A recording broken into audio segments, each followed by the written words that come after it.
은퇴 후 전원주택 짓기 혹은 공장이나 새로운 농사시설 등 새로운 계획을 세우고 있는 사람들.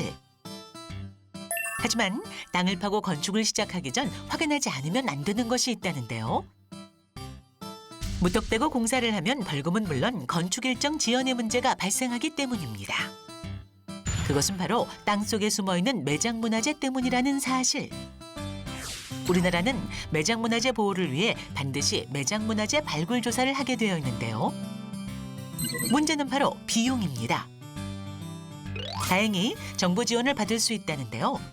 모르면 손해되는 정부 지원금에 대해 알아봅니다.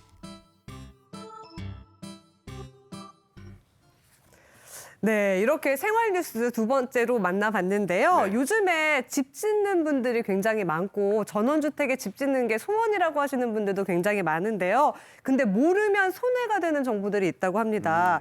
일단 집을 짓는다고 하면 확인해야 될 게 한두 가지가 아닐 텐데 의외로 이것 때문에 고민이 크게 느시는 분들이 있다고 하던데 어떤 건가요, 단장님? 네, 그렇습니다. 저도 은퇴한 다음에는 작은 시골에 가가지고 주택을 짓고 사는 게 꿈인데요. 네.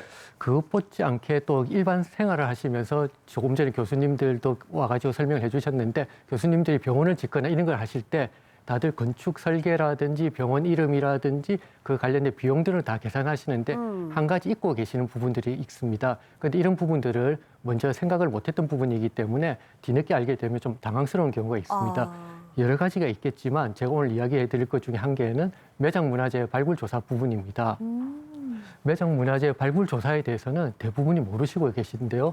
대부분 저희들한테 이렇게 신청을 오시는 분들이 이야기하시는 게 건축신고를 하기 위해서 지자체, 구청 같은 지자체를 가게 되면 거기서 이제 매장문화재 조사를 해야 한다 이런 이야기를 듣게 되시거든요. 네. 그렇게 되면 들으시는 분도 당황스럽고 또 그 내용을 들었을 때는 비용과 시간이 걸린다는 이야기를 듣기 때문에 혼란스러운 부분들이 생기게 되는 것입니다. 근데 내 땅이다가 내 땅도 있어, 내 집도 있어. 그거 탁 짓고 있는 상상만으로도 기분 좋은데 거기 문화재까지 나와. 그럼 뭐 약간 제 생각에는 로또 당첨인 것 같은데 그게 아니라 이제 지으면 이게 문제가 생긴다는 게 제가 잘 이해가 안 되거든요. 그렇죠. 단장님. 뭐 이렇게 로또라고 생각은 마음속으로 해주시면 제일 좋을 것 같고요.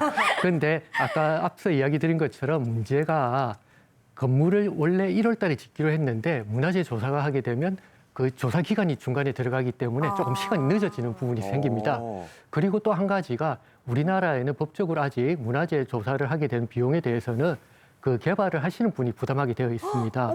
그렇기 때문에 건축비뿐만 아니라 문화재 조사 비용이 들어가게 되겠죠. 그렇다면 이 비용 자체도 부담으로 되기 때문에 그런 점들 때문에 좀 힘들어 하시는 것 같습니다. 네. 아니 그럼 서보배 씨 얘기처럼 로또가 아니라 오히려 돈이 더 들어간다는 얘긴데. 그러게요. 그렇다면 자 이제 원래 땅에 있었으니까 그대로 갖다 놓는다던가. 안 본 척. 네, 못 본 척 하면서. 그쵸. 아니면 여기 내 땅이니까 그냥 내가 이렇게 쓱 빼가지고 집에다 놓으면 되지 않을까 싶기도 하거든요. 네, 많은 분들은 이렇게 유혹에 빠지실 수 있을 것 같은데 분명히 이렇게 하면 안 될 것 같은데 뭐 법적인 문제가 생길 수 있나요? 네, 당연히 이런 부분 이야기들이 있기 때문에 네. 법에 좀 정해져 있습니다. 아. 이 저희 매장문화재 조사 및 방법에 대한 그 법률에 따르면은 조금 전에 이야기하신 것처럼 매장문화재 조사를 안 하시거나 기피하거나 방해하시는 경우에는 조금 그 형량이 있는데요. 형량이요? 예, 징역 2년 또는 오. 2천만 원 미만의 벌금에 처해지게 됩니다.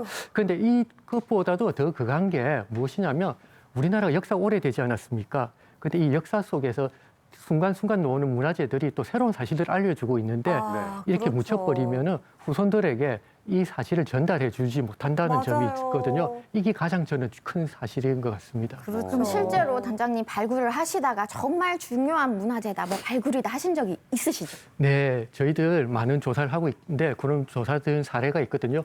제가 한 가지 설명을 해드리려고 하는데요. 2011년도에 국비지원 발굴조사로 저희들이 충남 부여에서 발굴을 했습니다. 거기서 네. 놓은 것 중에 한 개가 목간이라는 유물 한 점이 나왔습니다. 오. 네. 이 목간이라는 유물에 어떤 글이 적혀 있었는데 어떤 내용이 적혀 있었을 것으로 생각이 되시는가요? 그냥 목간하니까 전 때밀러 가는 그 목간 아니라고 생각했었는데 그러면은 그래도 나무 먹자라고 생각하면 이게 판때기 같은 데다 팔만대전경 같이 막 그런 거 한 불경 써놓고 그런 거 아닐까요? 그러게요. 많이 비슷한가요? 얘기까지 많이 해주셨는데요. 그거랑 비슷한데 무엇이냐면은 그 내용 중에 저희들이 초등학교 가면 다 배우는 부분이 있습니다. 네. 제가 이렇게 이야기하면 조금 그런데 9 곱하기 9는 뭐라고 생각을 하시는? 81이죠. 그렇죠. 그거 초등학교 때 배우셨지 않습니까? 네, 배웠죠. 근데 제가 지금 설명해드린 유물 이 목간에 그 구구단이 적혀 있었습니다. 어머. 네. 목간 지금 화면에 놓고 이거군요. 있는데요. 가장 왼쪽에 있는 게 저희들이 찾은 나무 조각 그 목간이고요. 네. 중간에는 저희들이 어떤 내용이 적혀 있는지 몰랐기 때문에 저기서 촬영을 했습니다. 그리고 맨 오른쪽에 있는 게 그 내용을 저희들이 다시 알아보기 좋게 했는데 길이는 한 30cm 정도가 되고요. 제일 오른쪽 상단에 9 곱하기 9라는 이렇게 구구단이 시작되게 되어 있는 거죠. 들고 다니는 것처럼 저희들 초등학교 때 책받침에 이렇게 구구단 적혀 있는 것처럼 삼국시대 유물이거든요. 백제 쪽 사람들도 저렇게 해가지고 구구단을 했다는 것을 알게 목간 되었습니다. 들고 다니면서 구구단하는 거. 네, 뭐 그렇게 생각하실 수 있을 것 같습니다. 그때 구구단을 외웠군요. 그 삼국시대부터 2일은 2, 2, 4, 6 한 건데요. 그 순서는 조금 저희들이 자세히 보면 거꾸로 이제 9단부터 시작된다고 볼 수가 있거든요. 구단부터. 오, 근데 네. 구구단을 외웠다니 신기하긴 한데요. 네. 그런데 사실 주변에서 집 짓는다는 분들도 굉장히 드문데 집을 지었는데 거기서 문화재가 나올 확률은 더 드물잖아요. 이거는 흔한 일이 아닐 것 같은데요. 보통 이렇게 생각하시는데 제가 앞서 이야기 드린 것처럼 저희 나라 대한민국이 역사 오래되지 않았습니까? 그렇죠. 그렇기 때문에 전국 각지에 많은 매장 문화재들이 묻혀 있고요. 특히 서울이라든지 경주, 부여, 공주 같은 고도 지역에서도 많이 확인됩니다. 이뿐만 아니라 다른 지역에서도 많은 문화재들이 확인되기 때문에 연간 1년 정도 보면 한 3,000건 정도의 발굴 조사가 이루어지고 있는 상황입니다. 네, 이렇게 3,000건 정도의 발굴 조사가 이루어지는데 또 어떤 상황들이 생기냐면 역사가 오래되고 저희들이 뭐 조선시대, 고려시대 이렇게 있는 것처럼 저희들이 처음에 조사를 들어갔을 때는 조선시대 유물들이 확인이 돼서 조사를 했는데 그 조선시대 유물을 조사를 끝내고 밑을 파보니 다시 고려시대 이렇게 역순으로 확인되는 경우들이 있거든요. 그런 식으로 해가지고 중요 유물들이 확인이 되고 있는 상황입니다. 또 한 가지 제가 지금 화면에서 보이시는 게 저희들이 경주에서 조사를 한 사례인데요. 왼쪽에 있는 게 금동불상이고 오른쪽이 기와입니다. 금동불상 같은 경우는 이 불상이 출토됐기 때문에 이 지역이 어떤 건물의 성격이 있었는지를 알 수 있었고요. 그리고 오른쪽에 기와 같은 경우는 저희 기와가 시기적으로 그림이 문양이 틀리거든요. 지금 같은 경우는 통일신라 시대부터 고려 시대까지 이렇게 기와 문양들이 있어가 그 기간 동안 있었다는 점. 그리고 가장 중요한 거 한 개가 그 기와에 이 건물의 이름이 적혀 있었습니다. 네. 갑산사라는 이름이 적혀 있어가 아까 불상과 이름 명칭으로 봐서는 예전 통일신라 시대부터 고려 시대까지 있었던 절터가 있었던 자리라고 이렇게 확인을 할 수 있었던 것입니다. 신기하네요. 근데 알겠어요, 단장님. 필요성은 제가 알겠는데 이게 네네. 다 중요한 게 돈이 들잖아요. 네, 이게 그렇죠. 발굴 조사 비용이 그러면 많이 들까요? 어느 정도 들까요? 어떻게 생각하실지 모르겠지만 제가 이렇게 이야기 드리면 다들 놀라시더라고요. 조사 비용이 최소 100만 원 정도에서부터 해가지고 많이 들 경우에는 억 단위가 넘어가는 경우들이 있습니다. 억소리 나는데요, 억소리. 너무 큰데요. 네, 그렇죠. 저도 제가 이런 일을 안 하더라도 제가 이렇게 들으면 부담스러울 것 같거든요. 그래, 이런 부분들이 있기 때문에 이제 국가에서 이런 부분들을 조금이나마 지원해주고자 국비지원 발굴조사 사업을 지금 진행하고 있는 것입니다. 작년까지만 해도 저희들이 소규모 작은 면적에 대한 발굴조사 비용만 지원했는데요. 네. 2023년 올해부터는 진단조사라고 해가지고 조금 더 확대된 범위로 조사를 해주고 있습니다. 진단조사가 무엇인지 제가 잠깐 설명을 드리면은 네. 의사 선생님들이 환자가 어디가 아픈지 그래 진단명을 내리지 않습니까? 이 그쵸. 환자분은 어디 감기다 뭐 이렇게 하는 것처럼 저와 같은 고고학자들이 그 지역을 보고 이쪽에 매장 문화재가 있는지 없는지 이렇게 확인하기 위한 시범적인 조사를 진단조사라고 저희들이 부처가 지금 시행하고 있는 것입니다. 네. 그런데 이거를 만약에 금액적으로 하면 어느 정도까지 지원이 되는 걸까요? 네, 금액적으로 하면은 소규모 발굴 조사 같은 경우는 저희들 조사 종류들이 있는데 그 부분을 설명을 좀 드리면 표본, 시굴, 다음에 정밀 발굴 조사까지 있고요.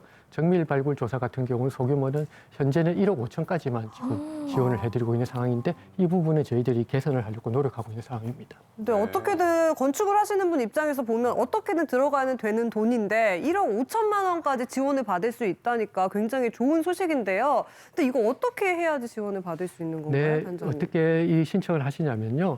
그 인터넷 검색 사이트에 국가유산 협업 포탈이라는 사이트를 검색하시고 그쪽에 들어와서 접속을 하셔가 신청을 하시면 되고요.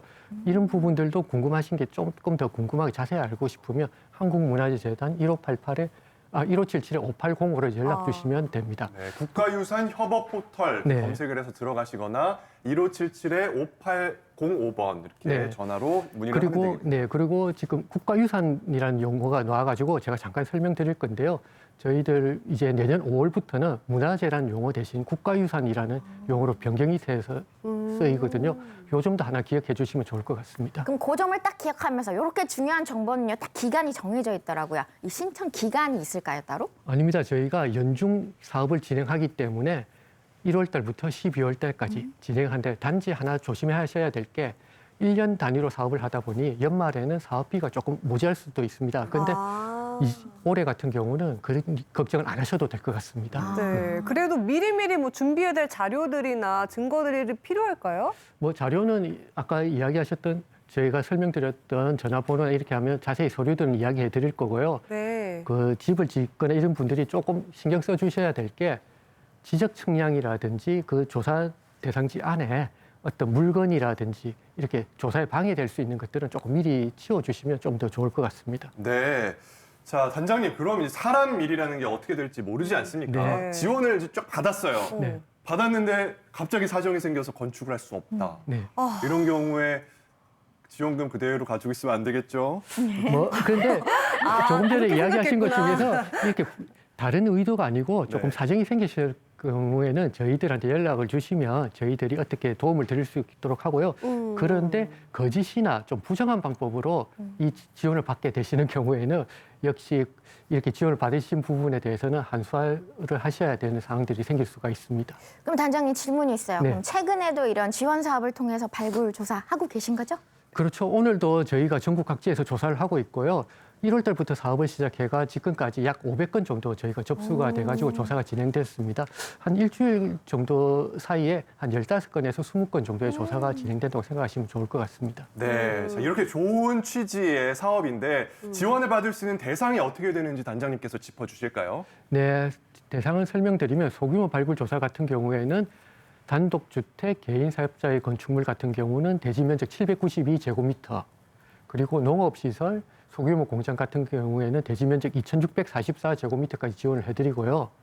진단조사 앞서 설명드렸던 올해 확대된 진단조사 같은 경우에는 단독주택, 근린생활시설 1, 2종, 그리고 창고, 운동시설 같은 경우에는 앞서 설명드렸던 소규모와 달리 대지 면적에 제한 없이 저희들이 지원해드리고 있습니다. 네, 근데 좀 이렇게- 알아듣기 쉽게 평 단위로 또 설명을 그러게요. 부탁드릴게요. 갑자기 이게 제곱미터니까 모르겠어요. 네, 이게 저희도 이렇게 설명드릴 때 평을 좀 설명드리면요.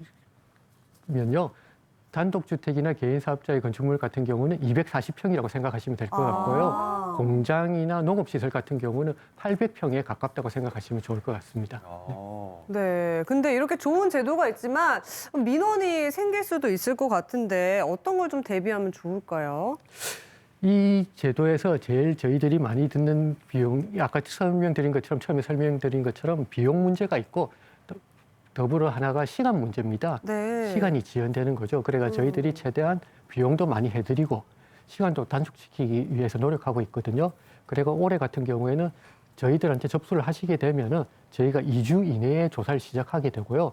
조사는 조사 종류에 따라서 조금 차이가 있는데 뭐 빠른 경우 2주, 조금 더 걸릴 경우는 시간이 조금 더 걸릴 수는 있습니다만 그런 부분들은 개별적으로 저희들이 조사 전에 그 신청하신 분에게 안내를 해드리고 있습니다. 네.